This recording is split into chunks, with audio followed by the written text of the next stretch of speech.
2 ദിവസം മുമ്പ് പേരക്കുട്ടികൾ വന്നിരുന്നേ.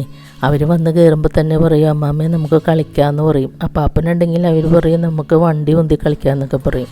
അപ്പാപ്പനില്ലാത്ത ദിവസം ഞങ്ങൾ ബാറ്റ് കളി, ബോൾ കളി, അതേപോലെ തന്നെ ഒത്തിരി കളികളുണ്ട്, അങ്ങനെയൊക്കെ കളിക്കും. അപ്പാപ്പനെ കാണുമ്പോൾ കൂടുതലും സന്തോഷമാണ്, ഇങ്ങനെ വണ്ടിയിലൊക്കെ പോകാമല്ലോ പറഞ്ഞൊക്കെ. പണ്ട് കാലങ്ങളിൽ ഞങ്ങളൊക്കെ ഇങ്ങനെയൊക്കെ തന്നെയായിരുന്നു. അപ്പോൾ അത് തന്നെ ഞങ്ങൾ പേരക്കിടാങ്ങളെയൊക്കെ കാണിച്ചു കൊടുക്കണേണ്. അപ്പോൾ ചോദിക്കും, ഇതെന്ത് വണ്ടിയാണ്, ഇതിൻ്റെ പേരെന്താണെന്നൊക്കെ ചോദിക്കും. മൂത്ത കുട്ടി. ഇളയ കുട്ടി പറഞ്ഞാൽ ഇത്തിരിയൊക്കെ തിരിയൂല. പിന്നെ ഞാനെന്തെങ്കിലും ജോലി ചെയ്യാൻ പോയാൽ ഞാൻ സഹായിക്കാമെന്നൊക്കെ പറഞ്ഞ് ഓടി വരും.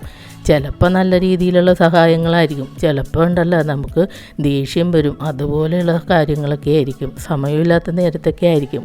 എന്ത് ചെയ്യാൻ, അത്രയൊക്കെയല്ലേ അറിവുള്ളൂ. പിന്നെ ഉണ്ടല്ലോ ഉപ്പിലിയുണ്ട ഇറച്ചിക്കകത്തേക്ക് വെണ്ടക്ക ഇങ്ങനെ ഇട്ട് വാട്ടണത് ഭയങ്കര ഇഷ്ടമാണ്. അപ്പോൾ ഞാൻ കുറച്ച് വെണ്ടക്ക ഇവിടെ ഉണ്ടായിരുന്നില്ല, കടയിൽ നിന്ന് മേടിച്ചിട്ട് രണ്ടാമത് ഞാനൊന്ന് വേവിച്ചൊക്കെ എടുക്കണേനെ. അപ്പോൾ 2 വശവും നമ്മളൊന്ന് വരഞ്ഞൊക്കെ എടുത്തിട്ട് ഇത്തിരി ഉപ്പൊക്കെ ഇട്ടിട്ടും നല്ലപോലെ ഒന്ന് ഇളക്കി കൂട്ടി വെച്ചിട്ട് ഒന്ന് ആവിയേറ്റിയെടുക്കുക. ആവി കയറി കഴിഞ്ഞ് കഴിയുമ്പോൾ അതതിൻ്റെ പാകമായി. എന്നിട്ട് അതിനകത്തേക്ക് നമുക്ക് ഇത്തിരി കുരുമുളക് പൊടിയും കൂടി ഇട്ട് കൊടുക്കാം. എൻ്റെ മക്കൾക്കും പേരക്കുട്ടികൾക്കും വളരെ ഇഷ്ടമാണ്. പിന്നെ രാത്രിയായപ്പോൾ അവൾ പറഞ്ഞ് നമുക്ക് ചോറ് വേണ്ട, ഇന്ന് പൊറോട്ട വല്ലതും മേടിപ്പിച്ചാൽ മതി എന്ന് പറഞ്ഞു. അപ്പോൾ ബീഫ് കറി ഉണ്ടായതുകൊണ്ട് പൊറോട്ടയും ബീഫും എല്ലാം കഴിച്ച് കഴിഞ്ഞ് അവർ മുട്ടിനകത്തേക്ക് പോവുകയാണ്. അവരുടെ വീട് മുട്ടിനകത്താണ്. എന്തായാലും വരുമ്പോൾ നല്ല സന്തോഷവും ഉത്സാഹവും നമുക്ക് ജോലിയും കളികളും ഒക്കെയാണ്.